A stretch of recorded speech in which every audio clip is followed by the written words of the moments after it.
সুধীপ্রিয় দর্শক, আজ এক ধাক্কায় হুড়মুড়িয়ে দাম কমল আলুর। উত্তরবঙ্গ থেকে শুরু করে দক্ষিণবঙ্গের প্রত্যেকটি জায়গাতে শাকসবজির দাম আগুন। কারণ কয়েকদিন আগে বৃষ্টিপাতের জেরে শাকসবজি সব নষ্ট হয়ে গিয়েছে। এখন শুধুমাত্র আলুর বাজার অনেকটাই স্বস্তির হ্রাস ফেলেছে। বাজারের বিশেষজ্ঞরা এমনটাই অনুমান করছেন।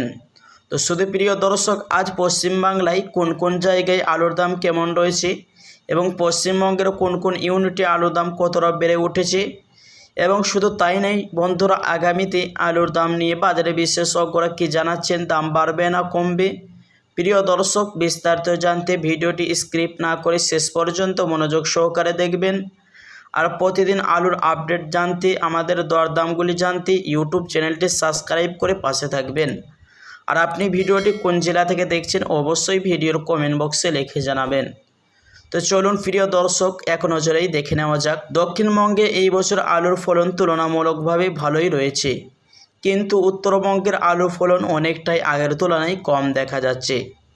উত্তরবঙ্গের প্রত্যেকটি জায়গাতে বিঘি প্রতি 65 থেকে 75 প্যাকেটের মতন লক্ষ্য করা যাচ্ছে, যার কারণে চাষিরা হতাশ হয়েছে। আর এরই মধ্যে বিভিন্ন কোয়ালিটির আলুর দাম কমতে চলেছে। এর সাথে আরও কমেছে বন্টের আলুরও দাম।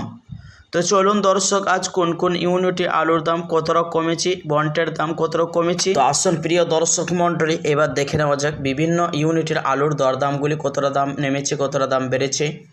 আজ জামালপুরের ডালা আলুর দাম পড়ছে 680 টাকা, আর বন্টের দাম রয়েছে 380 টাকা। মেমারির 50 কেজি বস্তা হিসাবে চতি আলুর দাম পড়ছে 700 টাকা। বুলবুলি তলার আলুর বন্টের দাম পড়ছে 340 থেকে 345 টাকা। চন্দ্রমুখী মার্কেটের দাম পড়ছে 600 থেকে 610 টাকা। কালনার বন্টের আলুর দাম পড়ছে 340 টাকা, আর জ্যোতিগড় আলুর দাম পড়ছে 1045 টাকা। আলিপুরের 50 কেজি বস্তা হিসাবে দাম পড়ছে 350 টাকা, আর ডাকবাংলায় আলুর বন্টের দাম পড়ছে 350 টাকা। উদয়নারায়ণপুরে আলুর বন্টের দাম রয়েছে 380 থেকে 400 টাকা।